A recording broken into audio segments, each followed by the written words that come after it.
بیٹھ کر تراویح پڑھ سکتے ہیں؟ تراویح عذر یا بلا عذر بیٹھ کر پڑھنا جائز ہے یا نہیں؟ قاسم احمد انڈیا سے جائز ہے، کوئی عذر نہ بھی ہو تو بھی بیٹھ کے تراویح پڑھ سکتے ہیں، لیکن ثواب آدھا ہو جائے گا۔ کیا عورت دیگر عورتوں کو تراویح پڑھا سکتی ہے؟ اگر ہاں تو اس کا طریقہ کار بتا دیں۔ نیند اگر پیچھے لڑکا بھی کھڑا ہو جائے تو کیا حکم ہوگا؟ بنت نصیر لاہور سے۔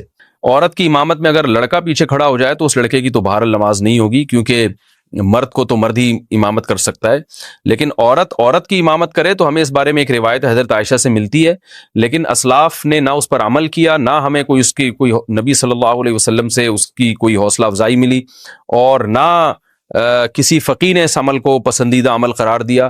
یہی وجہ ہے کہ خلفائے راشدین کے دور میں بھی ایسا نہیں ہوا، بعد میں بھی ایسا نہیں ہوا، اور ہمیشہ مرد ہی امامت کرتے رہے ہیں۔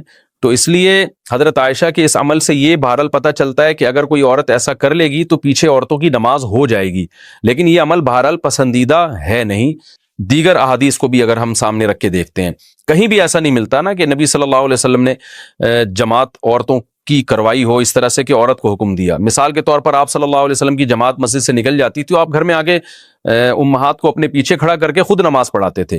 اور یہ بھی نہیں ہے کہ آپ صلی اللہ علیہ وسلم نے خواتین کو جب حکم دیا نا کہ تمہاری گھر کی نماز مسجد سے بہتر ہے، تو گھر میں آپ نے ان کو انفرادی نماز کا حکم دیا ہے۔ آپ یہ کہہ سکتے تھے کہ مسجد میں جماعت پڑھنے سے بہتر ہے تم گھروں میں جماعت کر لو، اگر اس کی اجازت ہوتی نا، جیسے کہ آج کل بہت سے اسکالرز فتویٰ دے رہے ہیں کہ عورت کو نماز پڑھا سکتی ہے۔ اگر ایسا ہوتا تو کتنے، یعنی عورتوں کو پھر گھر میں انفرادی نماز کا حکم تھوڑی ہوتا، بلکہ عورتوں کو حکم دیا جاتا کہ گھر میں اپنی جماعت کرا لیں وہ، لیکن ہمیں کہیں بھی نہیں ملتا۔